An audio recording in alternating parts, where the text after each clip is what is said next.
Hello everybody, welcome back for another video. Hope you're all doing well and that you're all having a great day. This video is on blacklisted versus whitelisted cryptocurrency transactions and addresses. I saw a number of people, there was one in particular who gave me this question and then it started popping up nearly on every single video where people were asking about this. I will explain. It's relatively simple, but it's a trend that we're going to see around for quite a while, so it won't be disappearing anywhere. The original purpose or idea of Bitcoin in the cryptocurrency world, but it's focusing on Bitcoin as it was released in 2009, was to be a privacy-oriented peer-to-peer network that no one had control over. You could transact with me, I could transact with you. There was no one who knew that it was happening, as all transactions were private and obfuscated. Somewhere along the way, governments didn't like this because governments are used to having control over things. That's not a tinfoil hat moment. It's more of a just how things are. The idea of there being a brand new payment system that governments don't have control over, that they can't view, that they can't control, did not sit well with them. As such, the last couple of years, we've seen a number of companies pop up who have claimed to be able to trace transactions that are happening on not only the Bitcoin blockchain, but many other blockchains as well. On the Bitcoin blockchain, you are pseudonymous. So as long as you do not reveal yourself, you are anonymous in this way and you are able to transact how you see fit. The tracing of transactions comes from when you reveal yourself. And this is why we have companies like CipherTrace and all the other ones who are currently working with CIA, FBI, ABC to help to track transactions. So you reveal yourself through a number of ways. You can reveal yourself through wallet identification. You can reveal yourself when you sign up to a cryptocurrency exchange. Many cryptocurrency exchanges have the KYC AML, that is know your customer, and anti-money laundering requirements, i.e., show us your ID, prove that it's you, and therefore you can start to use our website. When you do that, you get a cryptocurrency wallet. This wallet therefore in the future becomes associated with you as you have signed up to that cryptocurrency exchange, and this is the wallet that you have been given. If you buy cryptocurrencies on said website and it goes to this wallet over here, and at some point you go, I don't like this exchange, you take your money off of it, you still create a trace mechanism in your actual transactions as they're happening on the blockchain because of how the blockchain is set up. You also can be found out if you are, there are thousands of ways, there are really tons of different ways, but generally, yeah. You can remain pseudonymous as it were. However, if you are tagged or associated with a cryptocurrency exchange, this is one of the easier ways, especially also a number of Bitcoin ATMs have also asked people to show ID as well as they are buying in recent times. So the idea has been, as Bitcoin was created and then had been around for a little bit of time, is that apparently, allegedly, the news that we had in 2012, 2013 was that people were using Bitcoin for illicit activities. These were things that governments did not care for, had banned, told people, no, you can't do that. But people were still using their Bitcoin in this way, whatever the actual case might have been. One of the main things that we heard was that people were using it on the dark web. They were using it in places that authorities had no control over and they didn't know where these funds were going. A lot of the real reason has to do with the fact that people were making millions of dollars within the cryptocurrency space, especially around the time 2017. You might have noticed a huge uptick in the amount of articles declaring or stating that the Securities and Exchange Commission, the CFTC, and all the other lettered named corporations were going to be getting into the cryptocurrency space to figure out where all these things were going. Because if, and this is the most logical way, if you happen to have a coin that's worth $1 and then 4 years later it's worth 4 million, a lot of people had figured out ways to cash out of their cryptocurrencies without having to pay taxes. And that was a big no-no. Governments did not care for that. So this is why we have this know your customer anti-money laundering kind of thing going on and all these companies popping up when it comes to these addresses. I needed to give you bit of a backstory as to before we got to all of that. Also as well, the way that the world works now is that all transactions can be traced. And I don't mean crypto, I mean traditional financial things. Have you ever been to London? If you haven't been to London, when you enter the actual metro station tube, whatever you kind of want to call it, you can actually tap your phone as payment for entering the trains. Do you know why they started doing this, or the speculation as to why this is happening? It's for further tracing. Normally, what you were able to do before is if you had change in your pocket, you could put it into a machine, you could buy a ticket, you could run the ticket through the machine, the doors would open. In London, when you exit the tube, you also have to enter your ticket once again to be able to exit. There's no tracing involved. However, if you're in the supermarket, I mean, there's just a lot of tracing going on. If your GPS is on and knows where you live and where you left your house, if you go to the supermarket, you can also tap your phone a lot of times as well as an actual payment method. You can buy something and knows exactly what you bought and at what time you bought it, and it's also you because you have your phone. You decide to take the train. GPS is still on. It goes to the train station where you are, so they know exactly where you entered as you tapped your phone and exactly where you exited on the other side of the city. Everything is traced now, whether you believe so or not, or you think whatever idea you might have about it. That's why we keep seeing a huge increase in the amount of companies who are accepting PayPal or Apple Pay or all these other things. It's because they are compliant in making sure that all transactions are traced. Did you catch on? It's not that easy with cryptocurrencies, especially when we have a lot of cryptocurrencies that also have private transactions.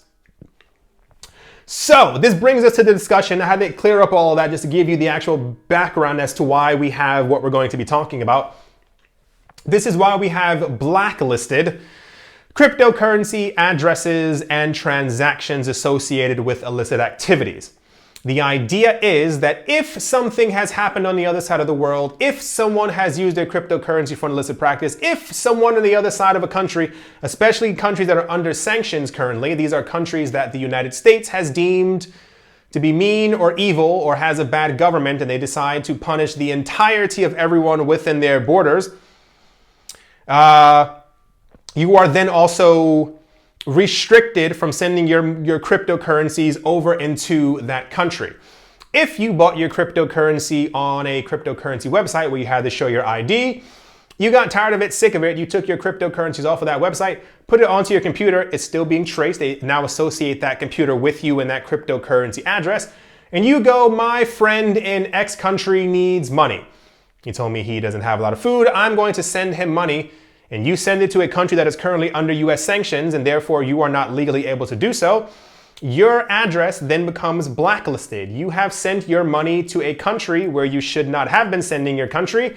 And a lot of times what's been happening is the blacklist list has been increasing quite exponentially as people are doing the original purpose of Bitcoin, which is something that governments do not want. This is also very easily done through Bitcoin's UTXOs. In its simplest form, a UTXO is an unspent transaction output. I think I mentioned this before on another video. It's one of the easiest ways to be able to trace transactions.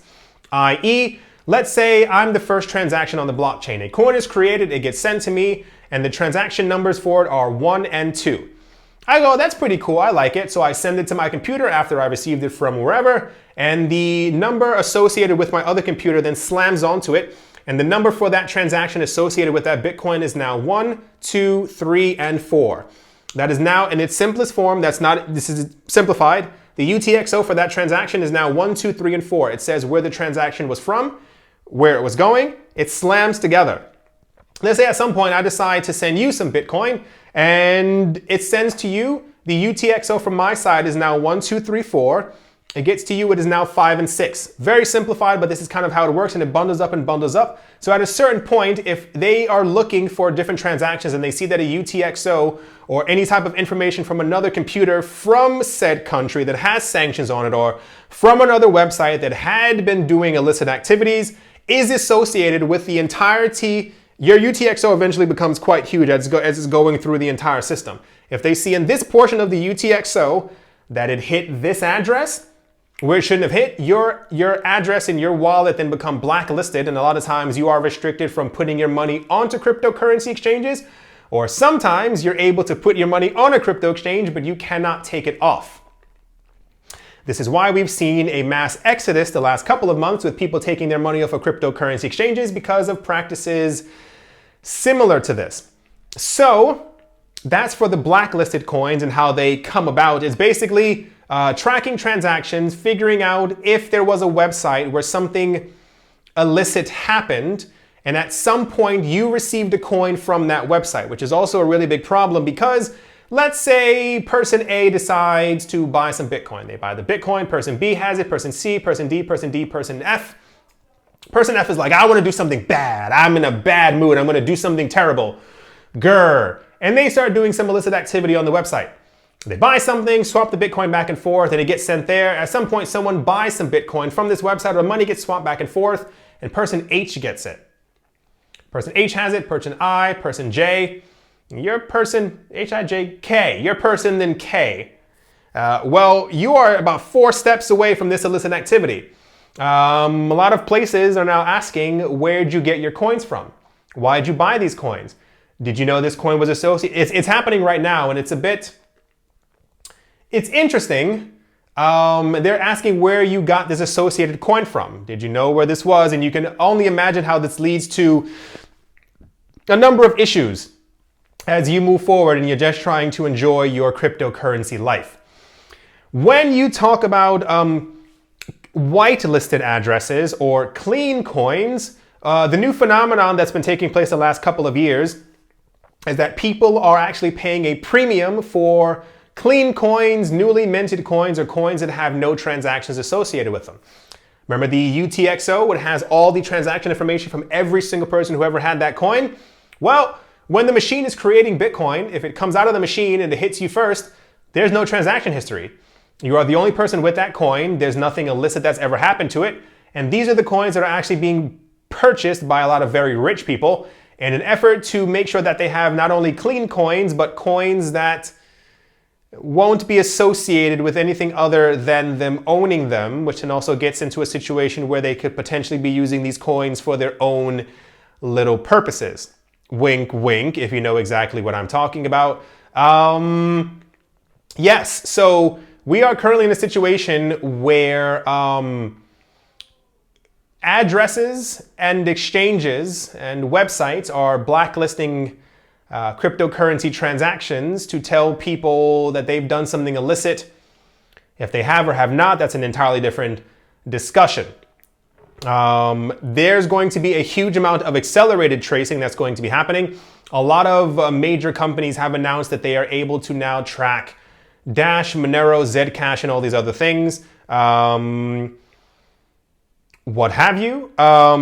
Even then, if you look deeper into it, they can trace certain things, but just like normal numbers and things like that are associated with the actual transactions, but not the actual, they can't see your face as to where it's going. In the future, there are several proposals for Bitcoin to have private transactions. There are at least 3 that I can think of off the top of my head, with Taproot being, that's T-A-P-R-O-O-T, being one of the more popular ones. It is widely believed that within the next 5 to 10 years, Bitcoin itself will have private transactions. And I always wonder what kind of a world that's going to lead to when transactions on a decentralized platform that everyone, 7.4 billion people around the world can use, can no longer be traced. So the person who was asking about blacklisted versus whitelisted crypto transactions and addresses, I hope I answered your question. This is going to continue. This is not going to stop anytime soon. There's a very big desire by people in power to make sure that they know where all transactions are leading. For those of you who don't know or didn't see my other videos, last year, Bitcoin transacted $1 trillion worth of value. That means through its wires and cables, $1 trillion passed through it. Do you know who had control over that money as it was passing through it? No one. It's a decentralized protocol. So I think this is where we're going to see some friction in the future because of all of this. I do hope you all enjoyed. If you happen to have any questions, please by all means ask away. I love answering questions. I help any way that I possibly can. Hope you all enjoyed. Hope you all are having a great day, a great morning, a great afternoon, a great evening, wherever you are, wherever you might be. I do hope that it is absolutely fantastic. Thank you all once again for watching and or listening. And I will most certainly be talking to you all soon. See you.